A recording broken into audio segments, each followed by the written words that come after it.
Hello nieces, hello nephews, it's your Uncle Charles here, and welcome back to my YouTube channel where we do unbiased price action analysis. Alright, it's education time with Uncle Charles. I want to give you guys, I want to explain one of my trading strategies to you guys so you guys can add something under your tool belt as far as price action trading goes. Okay, so yeah, I want to use the recent price action that we had here as an example for us to learn this strategy. Okay, so oftentimes on this channel I give you guys what I like to refer as an equilibrium level, and that equilibrium level is the line in the sand for either being bullish or bearish, right? Even though I say that we are sheep style traders, understand that a sheep does not necessarily mean that we don't be bullish or bearish. Of course we become bullish or bearish, but we do it based on the price action. A sheep follows the price action. So if the price action is bearish, a sheep is going to be bearish. If the price action is bullish, a sheep's going to be bullish. So I give us these equilibrium level. And yesterday's equilibrium level, or today's equilibrium level, was 444. That was the June high that we broke out back in July. And we broke that down yesterday. And I mentioned yesterday, as long as below we are bearish, above it we can turn bullish. Okay? Now, how do I pick my equilibrium level? Well, I use the daily chart. I use the daily chart and I look at what the price action did the day before. Did it break out a level or did it break down a level? Yesterday, for example, it broke down 444, a critical level that I have here on my chart. And because of that, that became the equilibrium level on whether to be bullish or bearish. And I mentioned to everybody, as long as below 444, bears are in control. Stay bearish. So how do we trade using this setup or this strategy, this approach? Well, if it's below our equilibrium level and we're supposed to be bearish, we should be looking for bearish opportunities. That means breakdowns of support or false breakout setups, which are also breakdowns of support, just with some trappy context. And if the price is above the equilibrium level, we look for bullish opportunities, breakouts of resistance, or false breakdowns setups. Okay? So we go to the smaller time frame, 30-minute chart. You guys can see this yellow line right here was my 444 level. Intraday, the SPY was testing it and basing around it, looking like it was getting ready for a breakout, but the price action said no breakout. And then it ended up breaking down. I had a level that I was watching at 442. I think I gave you guys the 442.5 level, but today I was watching the 442 level. It broke down on the 30-minute chart, and yes, I looked to short, right? It bounced around the 441 level, but I was targeting 440 at the time. It did not hit my level. It bounced and recaptured that 442 level. Guess what I did? I cut my loss because this was a potential, well, it was a false breakdown.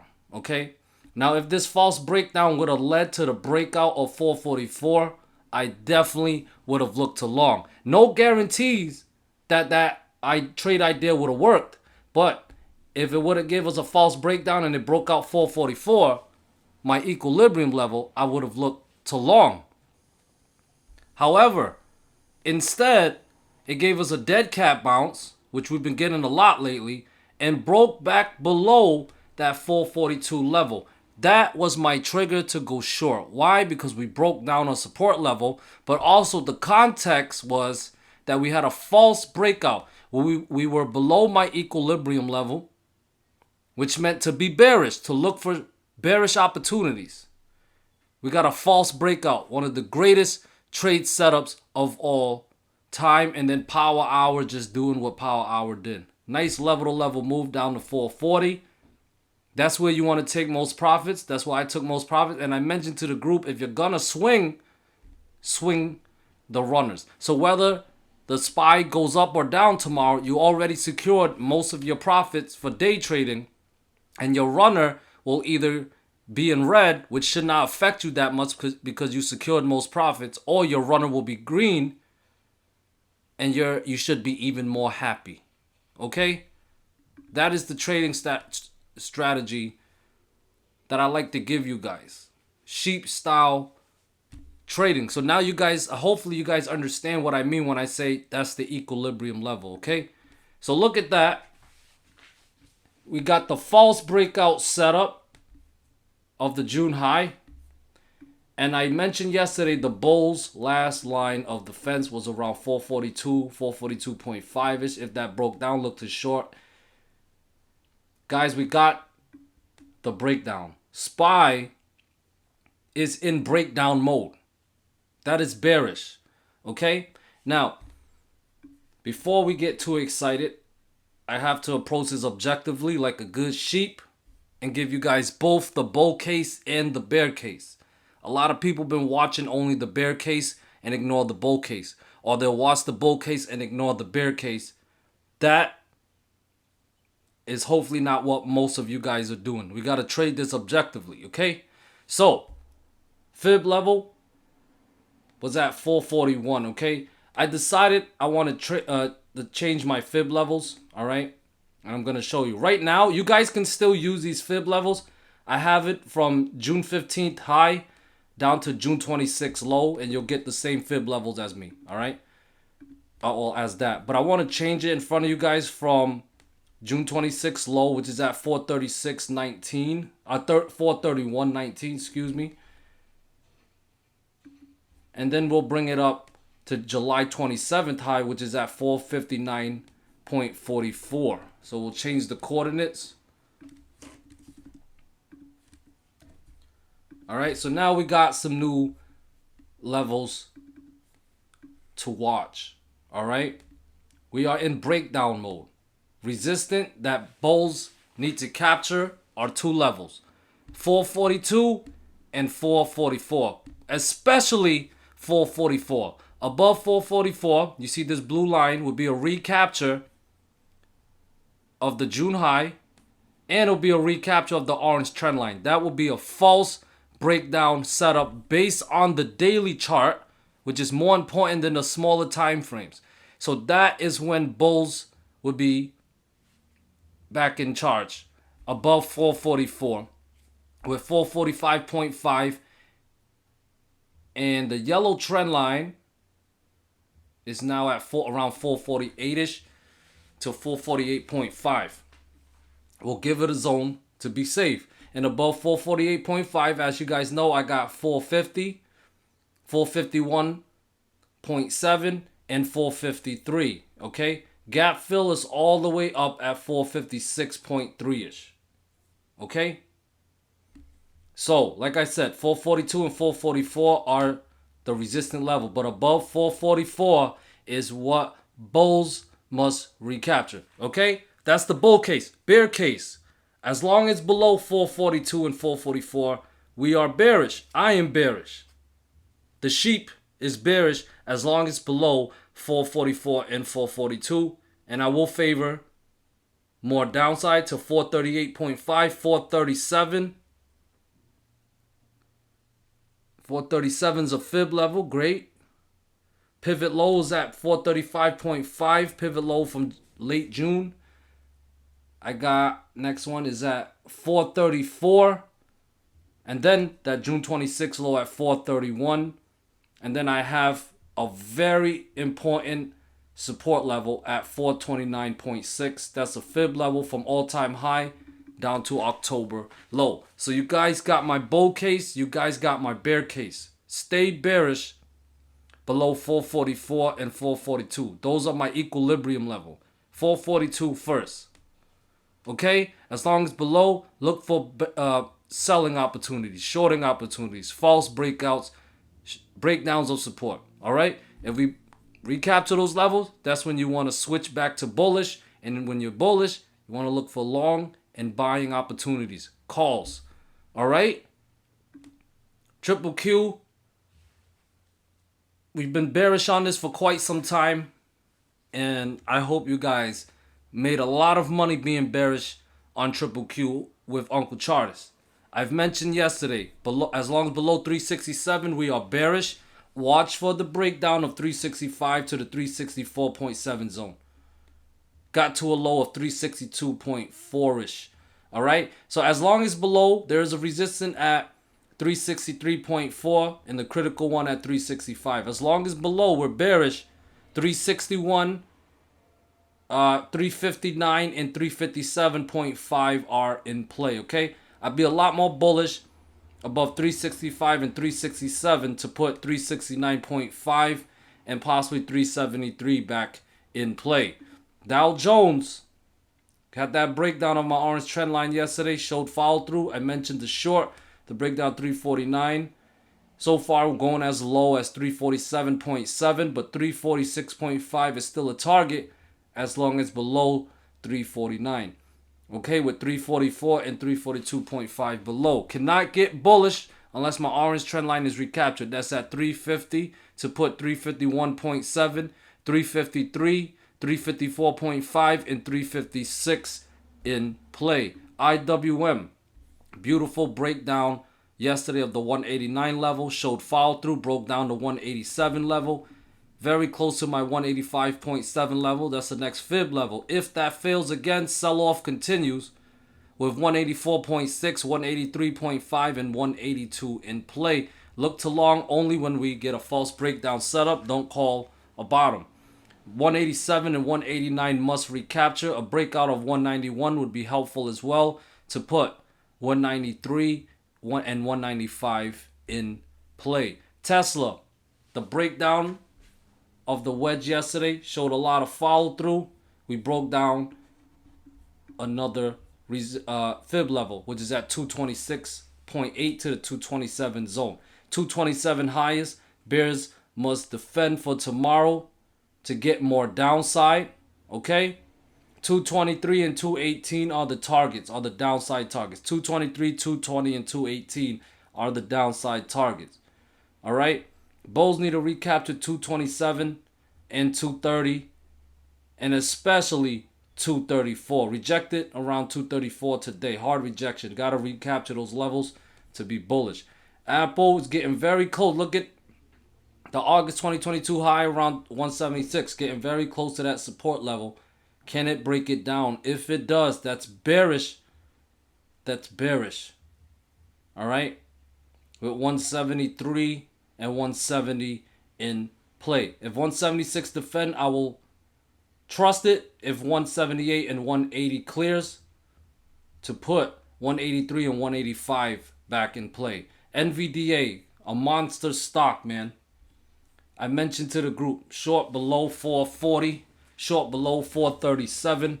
We got as low as 434. Very nice intraday move. If SPY wasn't treating you well, give NVDA a chance. Very volatile stock. As long as below 440, I'm bearish. And 437. As long as below 437 and 440, I am bearish. Next support's at 434. If that breaks down, 431.5, 428, 425, and 421 would all be in play. Look to long only if 440 can recapture to put 444, 447, and 449 in play. Above 449, we'll put 452, 455 in play. Above 452, I'll be overall bullish in favor more upside. But as of right now, I'm bearish as long as below 440 and 437. Microsoft, still bearish on Microsoft. Breakdown of the next support at 320 would be great to put 317.6, 315, and 312-ish in play. Only bullish if 325 can recapture to put 327, 330, 332, and 335-ish back in play. Amazon, I mentioned to you guys, we had a false breakout. Watch for follow through. We definitely got follow through. Smashed around that 135 level. Okay, 135 to 134.5 is the zone. If that breaks down tomorrow, gap fill at 133.5 and gap fill at 130 in play. Can't get bullish unless 137 and 139 recaptures. If that happens, that would be bullish with 140.5 to 141 zone in play, then 143 and then 145 above. Google gave us the close below 129.5. All right, not a strong breakdown, but a breakdown nonetheless. And as long as below 128, 126.6 and 124ish are in play. Only go long if 129.5 recaptures with 131, 132.8 and 135 back in play. Big breakdown for Meta here. Breakdown mode. As long as below 298.5, stay bearish. All right. Breakdown of 294. We'll put 290, 288, and 286 in play. Stay bearish below 298.5. If 298.5 and 300 recaptures, then we can get bullish with 305 and 309 back in play. Netflix looking bearish. If 415 fails tomorrow, and it's failing in aftermarket, but if it's below it tomorrow, that's bearish. Next target will be 411.5. Gap fill at 409.5. 404.5 and 401.6s would be in play. Only bullish above 426.5 if that can recapture. It's very far away actually. Actually 419, 424 and then 426.5. Those are the resistant levels.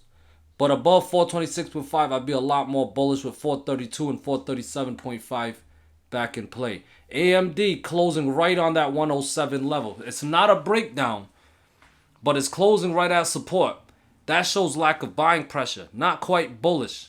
All right, so if it breaks down 107, going to be very bearish down to 105 and 103, possibly down to 101 and 99. I will only trust the bounce when a critical resistant level recaptures, and for now, that is 109.5, 111, and 113. Okay, you guys should have my levels for AMD already. Here is the VIX. Bouncing up here. All right, looking bullish. If it can break 17 tomorrow, I would love to see the VIX above 20 again. All right, got to break 17 tomorrow. Otherwise, 15.5 breakdown, bearish on the VIX again. Dark pool order. Let me refresh this, make sure it's updated. 439.64 is where the most premium was, which was 2.4 billion in premium at 439.64. There was also 2.1 billion in premium at the 443 level. All right, that's pretty close to my levels. Wait, was it 443.9? Oh, that's 200 million. Never mind. 443, 442.98. That's about 443. 443 is an interesting number. Look at this. 230 candle was about at 443. So looks like they used a dark pool liquidity to give us that end of day push down. All right, so pay attention to the levels. 443 and 439.6. We can round it to my 440 level. Okay, if you want to be bullish, those are the levels that the price needs to stay above. Okay, let's take a look at some option flow. Hopefully cheddar flow don't mess up on me again. Okay, all right, bearish for the SPY, bearish for QQQ, bullish for IWM, bearish for Tesla, bearish for Apple, bullish for NVDA, barely bullish though, bearish for Microsoft, pretty bullish for Amazon, nothing for Google, nothing for Google with the L, nothing for Meta, that's surprising, AMD, bullish for AMD, and bearish for Netflix, and nothing for the VIX. All right, thank you guys so much for watching. Please consider joining my Discord and let's create some win-win situations. Other than that, have a great evening. Peace.